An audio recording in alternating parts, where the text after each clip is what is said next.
On this episode of Mad Ginger Customs, we're going to see just how far you can push a $9 4.5-inch angle grinder from Harbor Freight.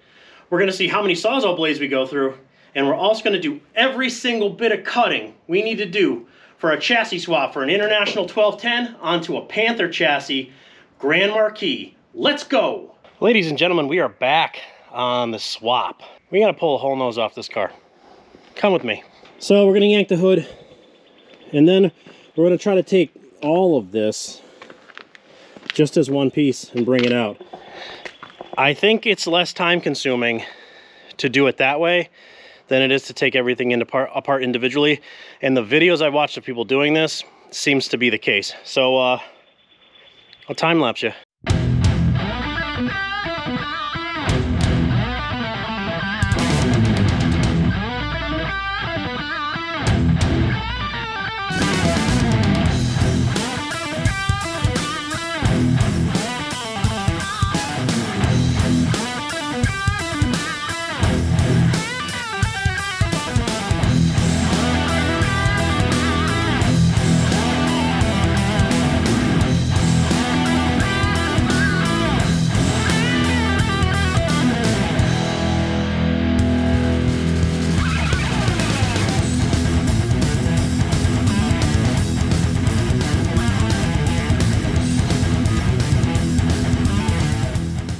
I got pretty much like all the core loose, core sport, and the fenders, right? So everything kind of moves around, but there's a harness in here, so you gotta get the harness out of it. Anything, all the wiring is tucked in the fenders, so all that has to be pulled through individually. Try not to break the light sockets and stuff. That stuff's important to me. So I just kind of got to make sure I go up and as I get through it, there's a harness that runs on each fender. So you got to pop the little pop pins out of it, just so you don't rip the wiring harness out. There's grounds everywhere, guys. You got to pull all the grounds. This car is going to need 57 grounds when I'm done, because they're everywhere. Well, this isn't going as well as I hoped. The gentleman I saw, the guy I saw do this, took all this off as one piece, but you can't with you have to take this shroud off, because there's a wiring harness that runs underneath the support. So you don't have a choice but to take all this off.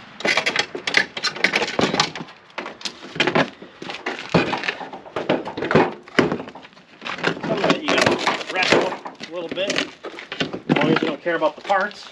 And I don't. I'm sorry for all the Mercury guys that are like, I could have used that. Yeah, okay. You're not coming here to get it. We both know that. Try not to cut my hands.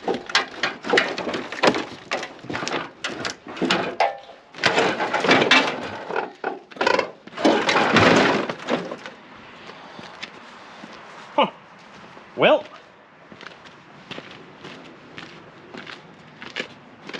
Just grab my kid. What are we hung up on over here?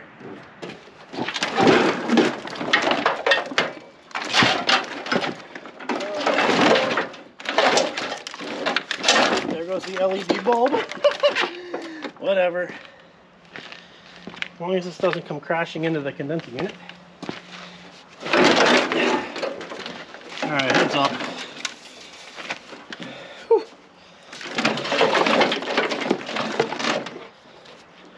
This is not super safe. One parking light we're not going to use.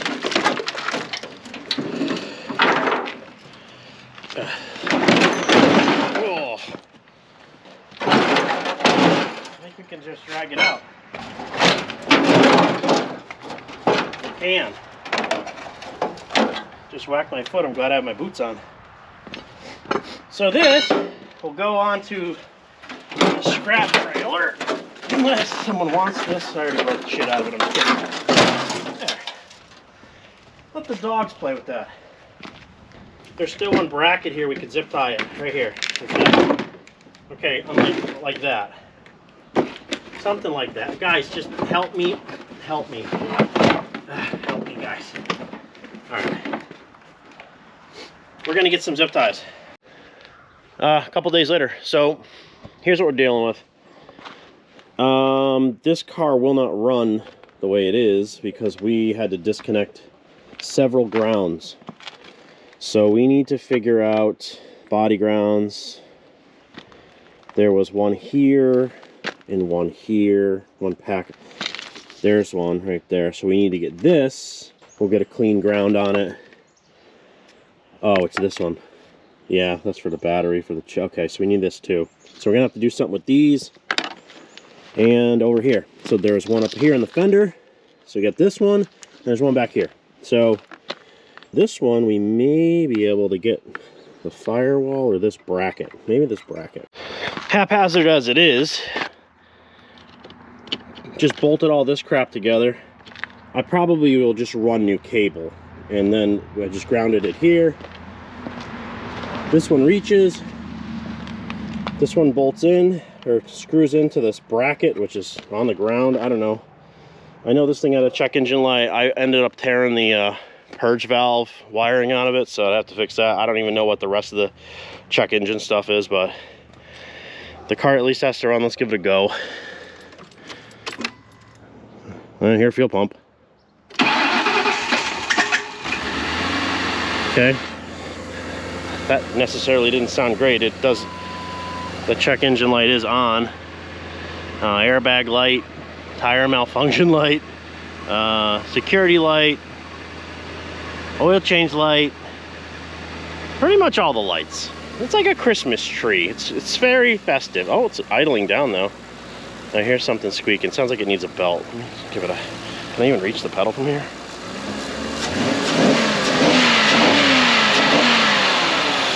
Dead new. So at the widest part where the A-pillars are, let's just call it, let's see here, we'll call it 65. We also have this assembly here. This is all welded, so that adds structure in here. If we do cut this out, we will have to replate everything on the inside to make sure it's strong, so if this thing does get hit, it doesn't just fold up like a taco. I've seen the guys that basically cut all of this out, right? Door hinges will come off. We're going to separate all these wires and just insulate them. Welcome to my rot box. Unfortunately, from here to there is only 62. When I measured it in the bottom, it was like 64 and change, so I'm like, yeah, that should work. All right, we gotta regroup a little bit, because that's definitely not gonna go down on top of that. We're gonna have to do more cutting. You guys love cutting, right? Just destroy everything. Take, you know, all of your time and basically a few $1,000s in vehicles, because that's honestly what these cost me, and destroy them, throw them in the garbage. The inside of the dash, basically from here to the other side, is only like 61. So technically, it'd slide over. Now, how much structure are we going to lose when we take this out? Pretty much all of it.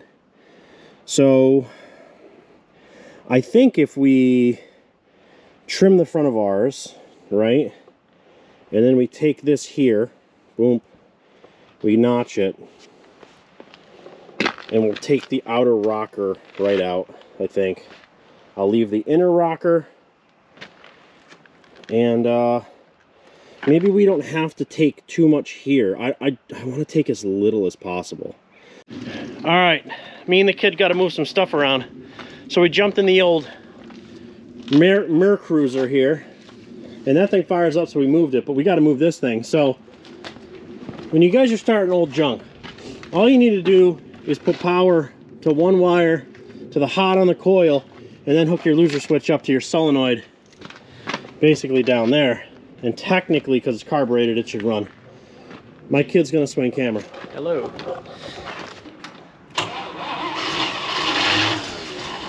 Come on.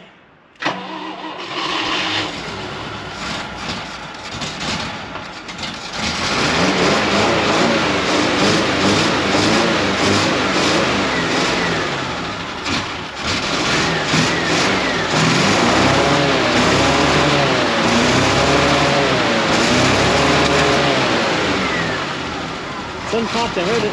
You gotta clean it out. I don't think I can drive it. It smells like hand sanitizer.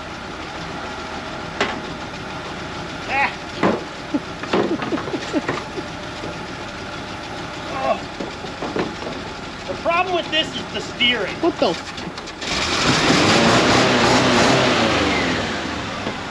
Send it.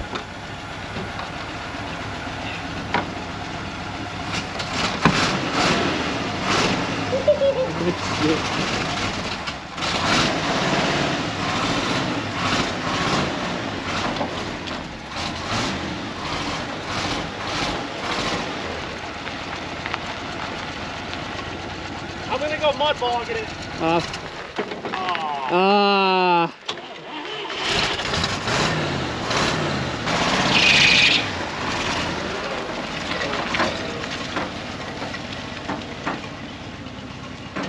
No brakes. You don't need them. Just like that. And then you disconnect your ignition power.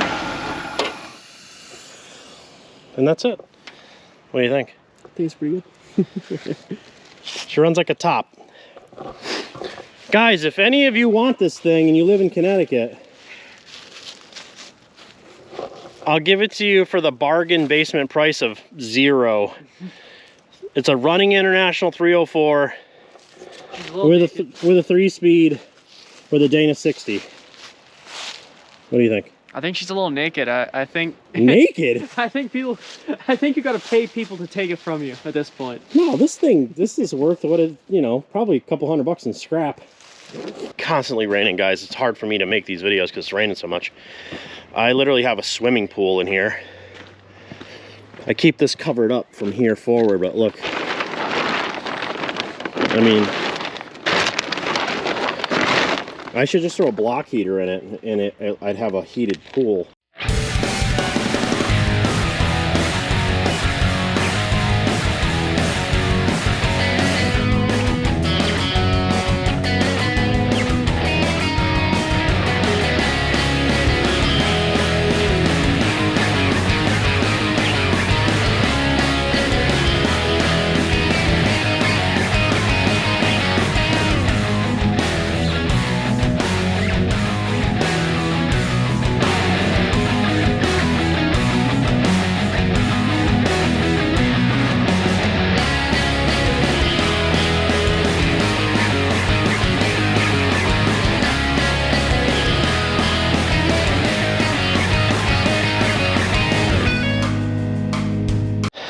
Now, do I need all of that cut out? I don't even know, but width-wise, it's in the way, and it's all rotted, so it doesn't matter anyway. Once we drop this thing on down, you know, we'll know. So I got this side all kind of trimmed out and cleaned up, all the unnecessary. I got to finish one more cut on this side. Actually, that one's not too bad. I just got to hit it with the wheel, and then we got to go cut that up.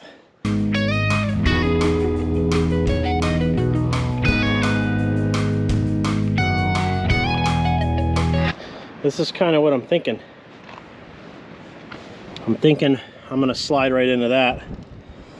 So I didn't want to take this up here because there's a pinch weld here and there's strength here. So I wanted to leave that. So I'm hoping I'm gonna slide right into that, and then we'll have to move forward or backward, you know, based on wheel well opening and the amount of space we have in the cab. So guys, this is super time consuming. It's not that I'm not trying to move it along. This is taking a long time to kind of like try to only cut what I need to cut, and then, you know, struggle with trying to cut through things. I mean, I'm gonna have to go get a ton more Sawzall blades. I'm using death wheels like they're free, which they aren't. And I really would like to get this cab set on here, but I don't know if we can do that this weekend. I still have so much cutting to do. It is brutally windy out. I ran up to the Harbor Freighter because I needed some blades, and I got these, and it says on it, can you read that? Heavy duty guaranteed. What kind of guarantee is that? Let me spin you a tale of woe. It's too wide. So honestly, we just gotta cut through the brace. It's close. It would be 2 inches too wide.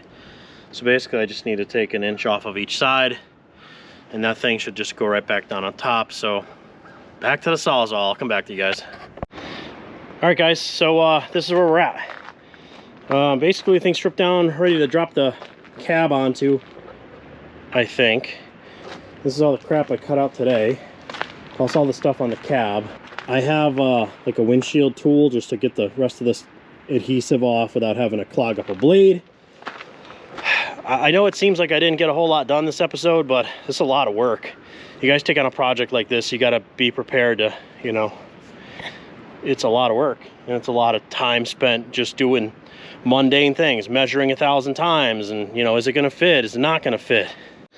We also got a lot done on this cab, right? So we got it all trimmed out. Hopefully we're going to be able to keep these bump outs. If not, off they go. And we're going to see if we can set it in with that back support in, because it does add a lot of support. So guys, it's a lot of work. I'm not going to lie to you. I did, you know, assume it was going to be this much work, except what I'm working with is a lot rougher than if I had a decent truck to start with. Coffee shout outs, Jason Richardson bought a bunch of coffees on the Buy Us Coffee link, and he says your channel makes the other channels look like they're trying too hard. I like that. And he also wants me to get a P.O. box because he said he wants to send me cool stuff. P.O. boxes here are crazy expensive. It's like 86 bucks a month. We don't make money on our channel like that. I did all the cutting on that with a $9 4.5-inch angle grinder and a cheap Sawzall, right? So if you guys are thinking, I can't do this at my house because I don't have the ability to do these things, you do. Everything I did, even earlier on with the plasma cutter, can be done with a death wheel or a Sawzall with a, you know, giant pack of blades. Maybe get the Diablo ones. You know, I got the Harbor Freight ones, not really super happy with those. We're moving forward, guys. Check us out on Instagram, Facebook. Check out our Amazon links up top. You don't have to buy what's in the link. You can click them, do your normal shopping. We get a little percentage of that. It doesn't cost you anything. And just remember, guys, you guys watch me do it. So if I can do it, you can do it. Thanks for watching.